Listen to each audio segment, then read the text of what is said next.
Kolossense hoofstuk 4. Kolossense hoofstuk 4. Dis wat ons by lees het aan asseblief. Hulle sien dan, so net kan bylees. Hulle het nie meer by nie. So Kolossense 4 so 'n paar verse lees.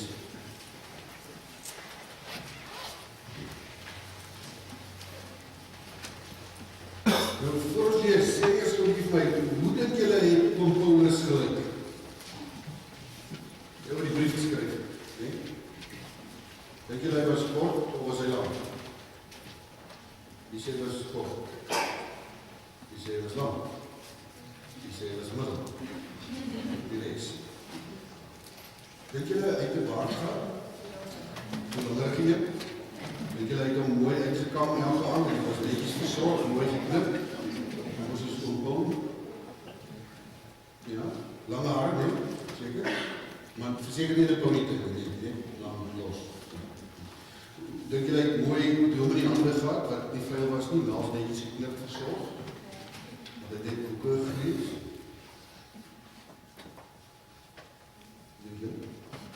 Dink jy hy was netjies aangetrek en hy lekker geruik na Old Spice.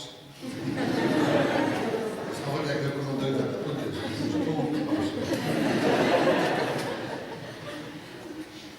Hoe kan ek gelyk? Hoor wat sê hy oor homself? Ek gaan eers 'n ander teks lees voor ek Kolossense lees. Luister maar net. 2 Korintiërs 11 skryf hy die volgende oor homself. Hy sê 5 maal het ek van die Jode die gebruikelike straf van 39 gulden gekry. 3 maal het ek lyfstraf gekry en 1 maal is ek met klippe gegooi. 3 maal het ek skipbreek gelei en 1 maal het ek 'n nag en 'n dag in die oop see deurgebring. Ek was dikwels op reis en in gevaar.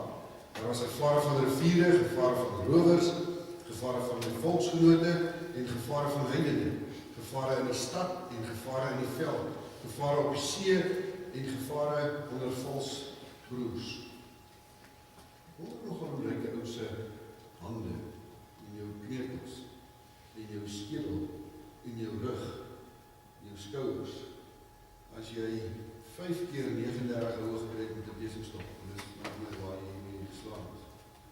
En as jy 3 keer die straf van die Romeine gekry het, was min of meer met 'n baseball bat wat hulle jou geslaan het tot jy min of meer bly lê.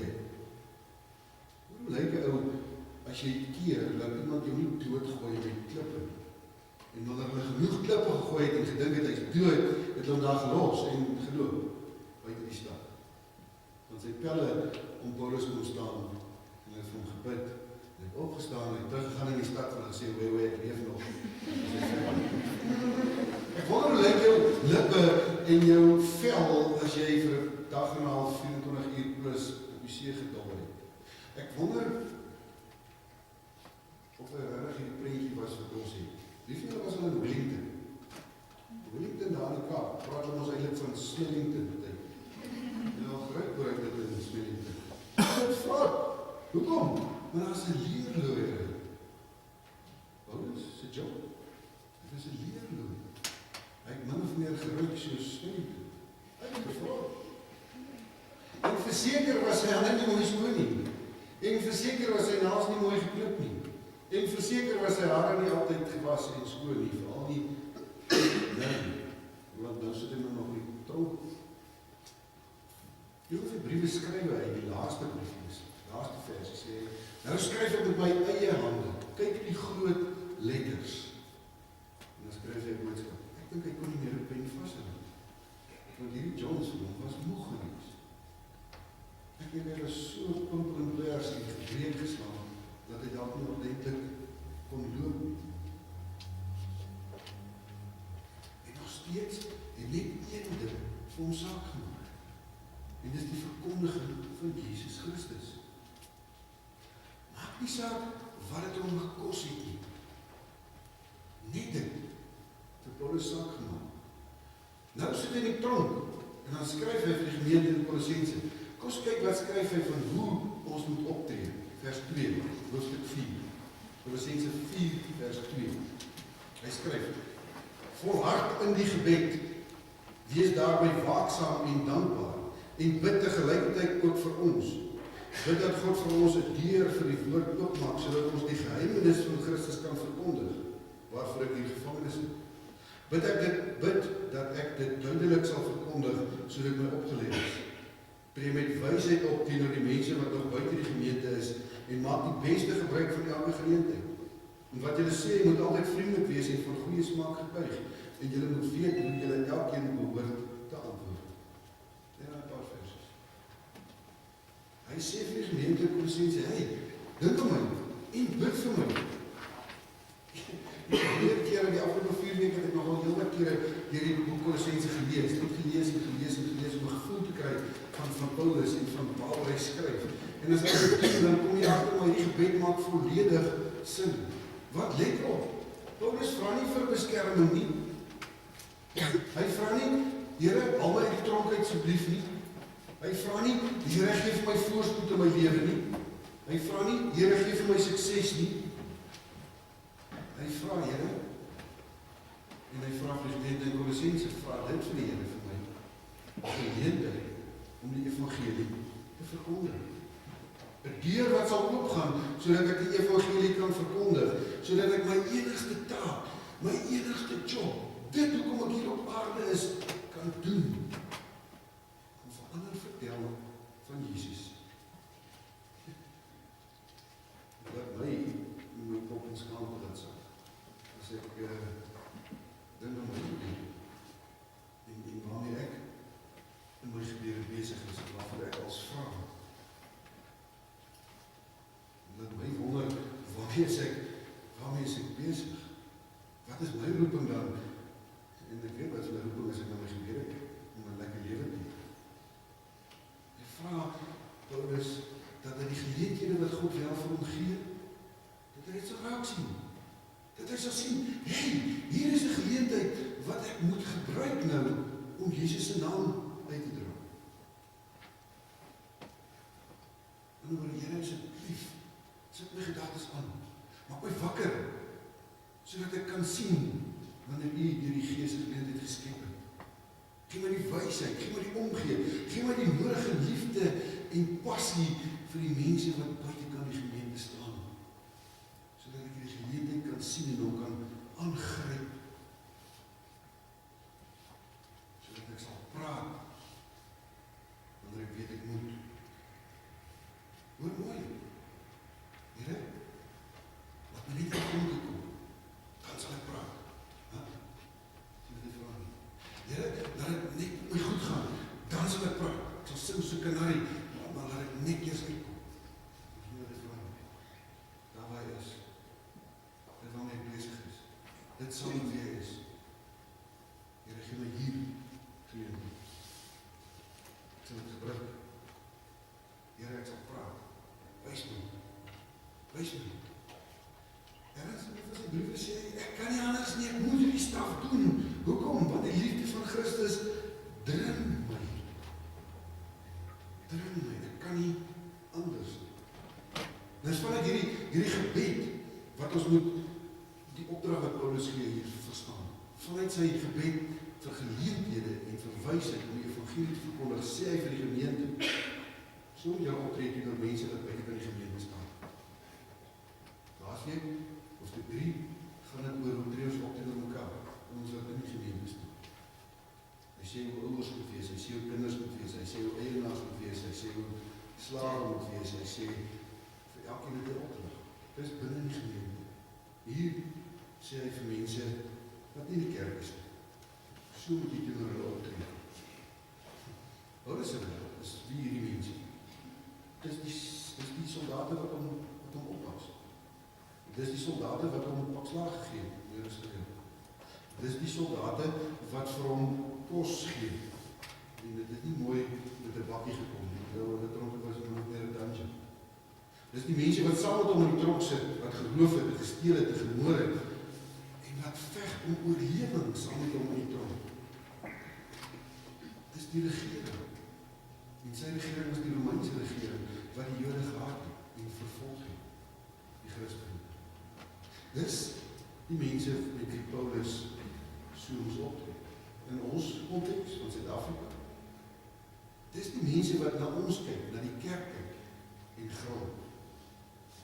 Dink, nooit wil ek deel van hulle wees. As jy op hierdie, jy wat vir jou bitter onthoor, jy wat vir jou inrui, die teksie, die regering, die tuin, die squeeze, die ou oom wat met jou beklei, as jy water in die nagraas, uit die jou woonste. Dis die mense, die een wat inbreek, die een wat moord, die een wat jou wil doodmaak. Dis die mense teenoor wie Paulus sê, teenoor hulle moet jy met wysheid optree. En as ek Kolossense lees, dan verstaan ek die wysheid wat Paulus hier sê, dat as ek optree teenoor hierdie mense, moet hulle nie vir Frans sien, maar vir God sien. Dis die wysheid. Dis die manier hoe ek moet optree. In ander woorde, dit gaan nie oor my nie. Dit gaan nie oor my eie hastigheid, my eie agenda, my eie dingetjies wat ek moet doen nie. Dit gaan oor Jesus Christus. Ons sy boodskap van genade en van liefde. En dis die wysheid wat ek mee moet optree. Teenoor oukies wat by die kant staan. Nie my eie agenda nie. Dit gaan oor die evangelie. En die evangeliese agenda. En dan sê hy, gebruik elke geleentheid. Elke geleentheid so op, dat God gesien kan word, en nie hy. Kry elke geleentheid op met die liefde van God, met die geduld van God, want het gaan nie oor jou en my nie. Het gaan oor God. Sê hy, voor ek aan, ken jy die gevoel? Ken jy die gevoel wat jy besef, nou het ek 'n kans wat verby gaan. Gees van God het nou vir my gesê, praat, maar ek kan nie. Ken jy dit? Ken dit allemaal. Ken dit allemaal. 2 jaar terug, as ek op uitreik Malawi toe, stop daar by een van die minbrugge in Afrika, en hy is net 'n halfuur so toe oop en 'n halfuur die kant toe oop, ons sit en wag, dis massa ons wat indruk om die halfuur oop. Ons stop langs ons, en hy is opgewonde, want hy sien hy klomp wit jong mense, en hy begin met my chat, en hy is opgewonde, hy werk daar, hy sê, wat doen julle? Sê, ons is op vakansie. Hy sê, regtig, dit gebeur onmiddellik, dat klomp jong mense op vakansie is, waarheen gaan julle? En hy brei uit door ons vakansie, dat ons in Malawi gaan doen. En ek besef toe ek my eerste leuen vertel, nou het jy geleentheid laat slip. Ken jy die gevoel? Paulus sê jy met wysheid, en almal wat by jy is. Dan sê hy, praat met vriendelikheid en goeie smaak. Griekse term hiervoor is, praat met woorde wat gesink is, en dan woorde wat geursel, en dan woorde jou optrede, jou woorde moet gegeur wees van die evangelie, die liefde, genade, vir die opdrag van God. Ek sit ook in die Wildoggenddienst, en ek vertel nou die kerkradsvergadering van die Wildgemeente vertel hy moet 'n nuwe lisensie gaan kry. Hy stap in hier by die kantoor, en die julle is baie lank, maar hy kry uiteindelik sy vorms, en hulle stem sy vorms, en hy het als reg, en hy besef toe, maar hy kan nie nog bly nie, en hy sal maar morgenoggend weer terugkom, en iemand anders help hom toe gelukkig, besef, maar hy moet ander vorms, en hy sê die volgende dag, nie lyn werk, dat niemand af. Toe hy die volgende dag terugkom, en hy gaan eindelijk voor, en hy sit by die vrou, en hy gee sy papiere met sy voetjies in die koevert, en sê sy vir hom, I took it out, man, took it out! En hy daar, hy van die papiere, hy sê, took it out! En hy dacht, kijk, so maar, die foto's, dis waar dit gaan, as die lesenaar so, en hy is onder bezig met die, hy sê, I took it out, man! En hy besef, wat is bezig om te gebeur, en hy kan het vlot Tswana praat, en hy slaan oor na Tswana toe, en hy sê, vrou, ek sien jy is moe vandag. Wat moet jy doen, sê man, kijk man! En sê, ga maar, ek sien jy is moe. Want ek sien jy is ongeduldig, ek is jammer, ek het nie goed uitgehaal, hier is moe. Een stukkie wysheid, daar is opvang. Deur sy wysheid en liefde en genade, dat hy moet daar kon optree, dat hy hele houding en gesindheid verander. En sy het iets van God gesien. Nie dieselfde, as jy by die grenspost kom en jy sê vir jouself, nou moet ons vriendelik wees, sodat ons vinnig gehelp word.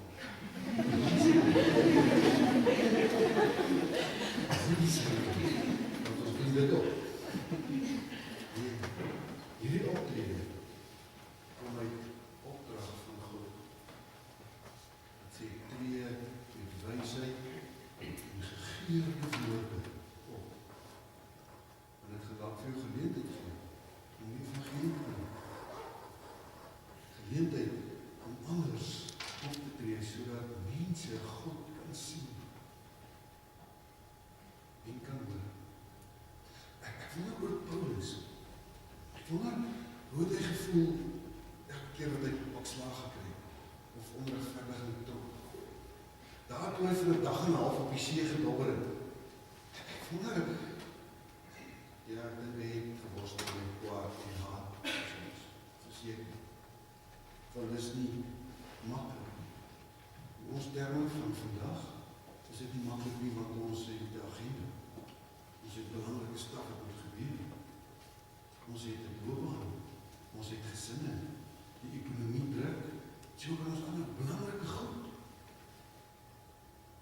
Ek dink dat so my kleins irriteer. Dis nog. Hoe kry Paulus dit reg? Ek wil amper nie iets verder sê nie, want ek wil moet gaan soek. Ek wil in Kolossense gaan lees die vakansie elke dag te lees. Lees hom, nou vat ek so nog net 10 minute, want ek lees op stadig. Lees die 4 hoofstukkies net deur. Jy kry 'n gevoel van wat Paulus sê. Hoe kry jy dit reg om met wysheid en gegeurde woorde op te tree die broers op my kan sê? Hoofstuk 1 begin en ek wil 'n paar teksies net lees, as jy nog die Bybel kan ook nie saam lees. Hoofstuk 1 vers 9 en 10 sê die volgende. Die daarom, van die dag af dat ons van julle gehoor het, hou ons ook nie op om vir julle te bid nie. Ons vra God dat hy deur al die wysheid en insig van die Gees, wat die Gees gee, julle sy wil duidelik sal ken, vers 10, sodat julle tot eer van die Here sal lewe, deur net te doen wat hy verlang. En mag julle vrugte dra deur die goeie werk en die toenemende kennis van God. Wysheid en insig het ons nou begin op die voet om wat? Om God se wil te ken. Om te wil weet, wat wil Here vir my hê? Julle is hier besig met eksamen, besig om jou potensiaal wat God vir jou gee te ontwikkel. Dis nie al nie. Dis nie al wat jy moet wees nie. Jy moet nie net 'n onderwyser of 'n rekenmeester of 'n ingenieur of 'n spees nie. Dis nie al nie. Daar's soveel meer wat God wil hê jy moet wees.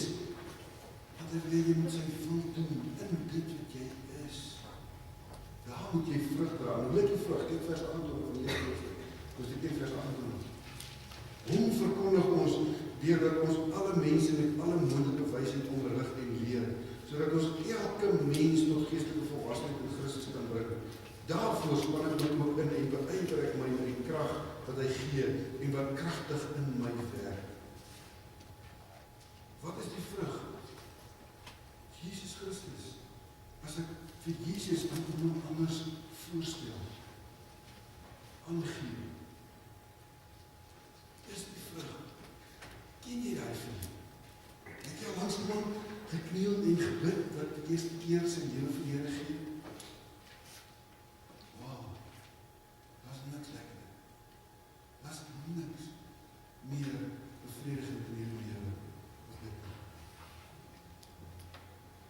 Dis wat ons kerk is. Dis ons opdrag. Dis ons roeping as kerk. Nie dit om Jesus Christus te verkondig. Om met almal wat jy te doen kry wat buite die gemeente staan, met wysheid en gegeurde woorde op te doen. Sodat hulle God kan ontdek. En dit eenvoudig, hè? En dit eenvoudig so. God het jou verstand, potensiaal, talente, alles gegee om 'n sekere job te doen. En in die doen van jou job moet jy vrug bring. Die evangelie verkondig. Hoofstuk 2 vers 9 is die volgende. In hom is die volle wese van God beliggaam. En in verbondenheid met hom deel julle in sy volheid. Hy is die hoof oor elke mag en gesag. Deur julle verbondenheid met hom is julle ook besny. Nie met die besnydenis wat deur mense verrig word nie, maar met die besnydenis deur Christus. En dit bestaan in die wegneem van die sondige natuur van die mens. Dit het by die doop gebeur, deurdat julle toe saam met hom begrawe is. Deur julle verbondenheid met hom is julle ook saam met hom opgewek, omdat julle gegroei het in die krag van God wat hom uit die dood opgewek het. alles wat Jesus gedoen het. Kruis, opstanding.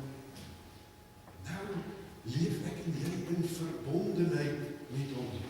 In ander woorde, die eie ek is nou weg, my agenda beteken nou niks. Die slegte natuur is oorwin, ek is daar uitgeruk. Nou kan dit net oor Jesus gaan. Dit is gestoot daarvan. Gestoot van oorgeërfde gebruike. Waar die kerk sê, jy moet nie dit. My eie agenda, my eie ek, is weg. En niks anders om te doen is om die wil van God te doen.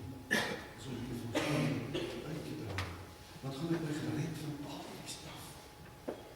Hoekom sodat jy dit kan doen? Want dit is jou roeping as kerk. Kyk hoofstuk 3, vers 1.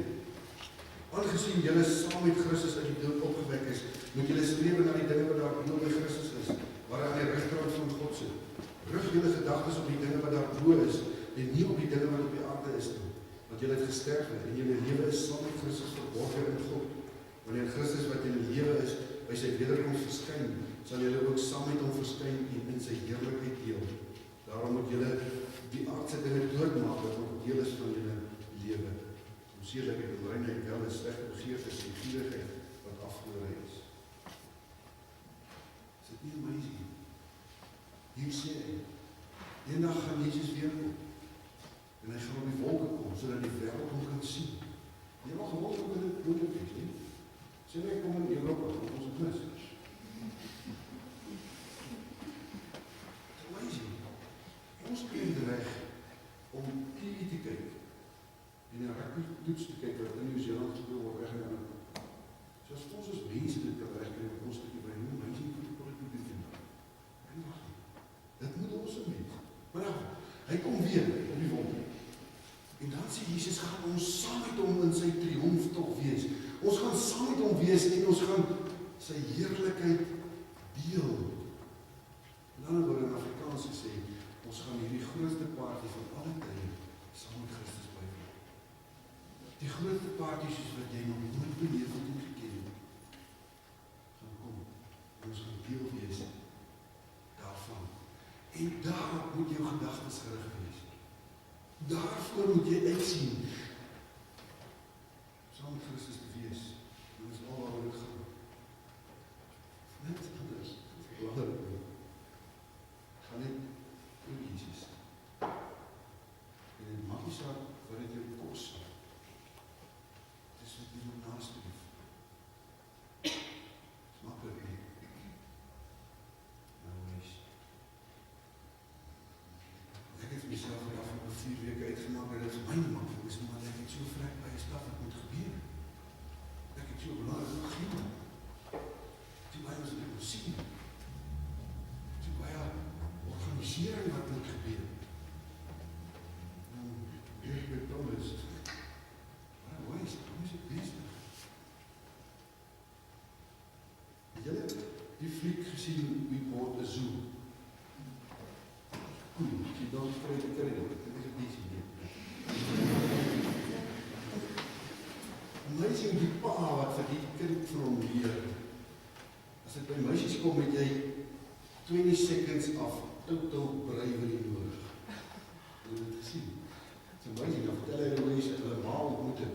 Dan sê hy, sien hierdie sak op die oog, wow, girl in die venster, en dan sê hy, ek gee homself 20 secondes van bravery. En toe homself gepreek, dan staan hy voor hom. En dan weet jy wat sê, ek sê vir maar, as nog 50 secondes oor. En ek moet hy praat.